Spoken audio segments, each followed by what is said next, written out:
On the broadcast tonight, Bahamar on the hunt for jobs on the new Riviera. And new procedures in place for Surrey drivers. And Cat Island comes alive with hoops action. The Bahamas Tonight, the National Report, starts now. Now in HD.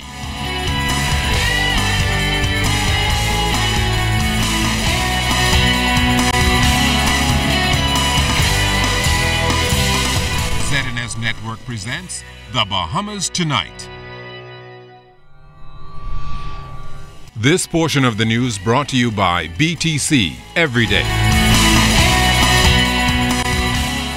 Bahamar officially opened its Leadership Development Institute. Good evening, everyone. I'm LaDawn Davis. And I'm Andrew Knowles. Thanks for joining us. The first batch of 100 participants will be engaged in an intense 16-week program, and if successful, they will be offered a job at the up-and-coming mega-billion-dollar resort. A brief opening ceremony to welcome the participants was held this morning at the property.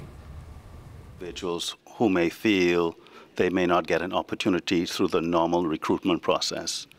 Persons who may have not finished high school, persons who may have had some brushes with the law, persons who may feel that they have been disenfranchised and opportunities do not come their way. We decided to carve out a segment of the unemployed population to create some specific opportunities for this group of persons. We've had over 3,500 applicants. We will do a series of day and night programs. The day program is a 16-week program. The night program is slightly shorter, very intensive. Anyone who successfully completes this program will be guaranteed a job offer at Bahamar. As for the Bahamar project, SAN says steady progress is being made and convention and group bookings are already taking place online. Opening will not be on December the 8th, certainly not. But certainly we will welcome our guests on December 8th, 2014. Golf course is coming on very well. The convention center is nearing completion. Certainly the superstructure is up. We're working on a lot of interior work.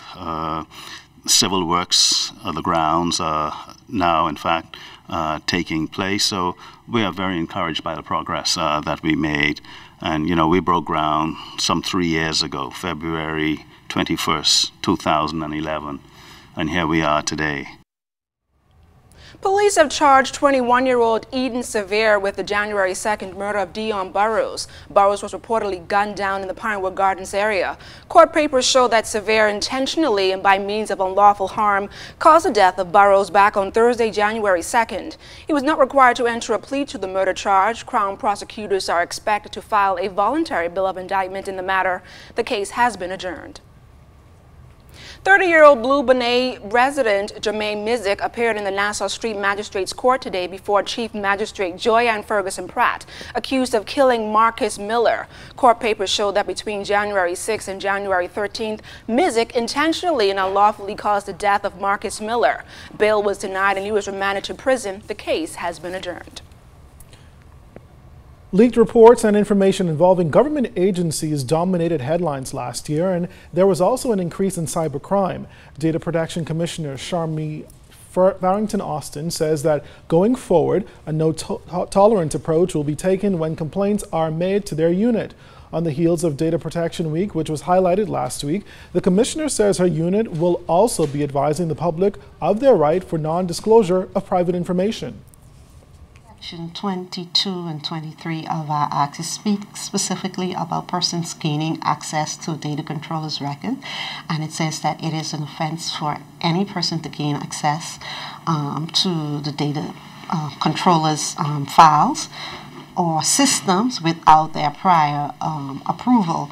And so if a person's information is leaked without the data controller's approval, that person can make a complaint here, or the data controller can make a complaint with our office, and we are able to cause an investigation to happen to determine where that leak occur, and to bring the offending parties before the court.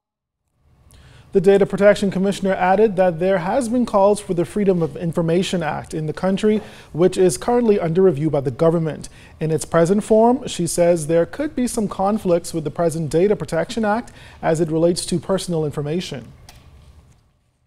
Under the Data Protection Act, when you're dealing with disclosure, that it is necessary under our act for you to get the consent of the data subject before it is disclosed. And so those kinds of provisions, I believe, are being revisited. Of course, as I said again, we are only the administrators and enforcers of those acts. Once the act is passed by the legislature, we will enforce and stand ready to enforce and administer that act once the policy makers decide that it is what they want to do.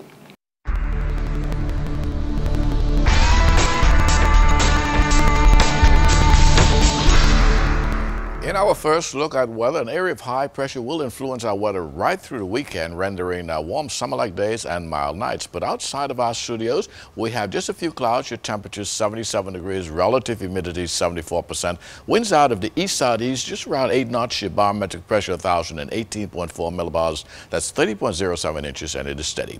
But stay tuned, temperatures around the Falmouth Islands, travel and boating forecast is still to come.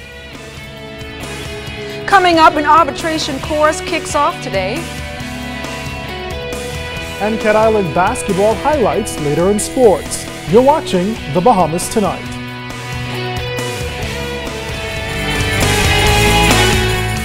This portion of the news is brought to you by Lux Men's Warehouse.